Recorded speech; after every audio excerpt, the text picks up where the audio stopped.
আসলে গতকাল রাতে এই ভুক্তভোগী পরিবারটিকে ভোলা সদর হাসপাতালে নিয়ে আসা হয়েছে এবং তাদের এখানে প্রাথমিক যে ধরনের টেস্টগুলো সেগুলো সম্পূর্ণ হয়েছে এবং তারা ভোলা সদর হাসপাতালে আছেন এবং মানসিকভাবে বলা যায় যে এই ভুক্তভোগী পরিবারটি একরকম বিপর্যস্ত। আমি ভুক্তভোগী পরিবারের যে স্বামী রুবেলের সাথে কথা হয়েছিল, তিনি বলেছেন তিনি মানসিকভাবে এবং শারীরিকভাবে খুব আতঙ্কগ্রস্ত রয়েছেন, কেন তাকে শারীরিকভাবে খুব মারা হয়েছে। আমরা প্রতিটি দাগ তার হাত থেকে শুরু করে পা বিভিন্ন জায়গায় মারা হয়েছে, এমনকি তার স্ত্রীর উপর পাশবিক নির্যাতন করা হয়েছে এবং সেটি নিয়ে সে শঙ্কায় রয়েছেন।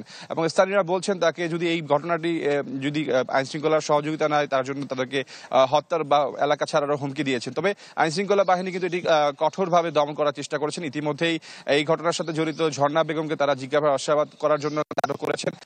ফরিদ সহ যারা আছেন, আলাউদ্দিন সহ যারা আছেন, তাদেরকে ধরার জন্য কিন্তু পুলিশ তৎপর রয়েছেন এবং এটি নিয়ে কিন্তু এলাকার মধ্যে একটা উত্তেজনা বিরাজ করছেন। বিভিন্ন সামাজিক সংগঠন তারা কিন্তু আজকে বিকালের দিকে তারা এইটি নিয়ে আন্দোলনের ডাক দিয়েছেন এবং যারা এই ঘটনার সাথে জড়িত তাদেরকে দ্রুত আইনের আওতায় এনে তাদের বিচারের দাবি জানিয়েছেন এবং পাশাপাশি এই পরিবারটি যদি কোনো সামাজিকভাবে নিরাপত্তা পায়, নিরাপত্তা বেষ্টনী থাকে, সেটি জন্য আইন শৃঙ্খলা বাহিনীকে নিশ্চিত করার দাবি জানিয়েছেন। আমার সাথে পুলিশ সুপারের কথা হয়েছিল শরীফ আহমেদের, শরীফুল হক, উনি বলেছিলেন যে ইতিমধ্যে পুলিশের একটি টিম এটি কাজ করছেন যারা এই ঘটনার সাথে জড়িত।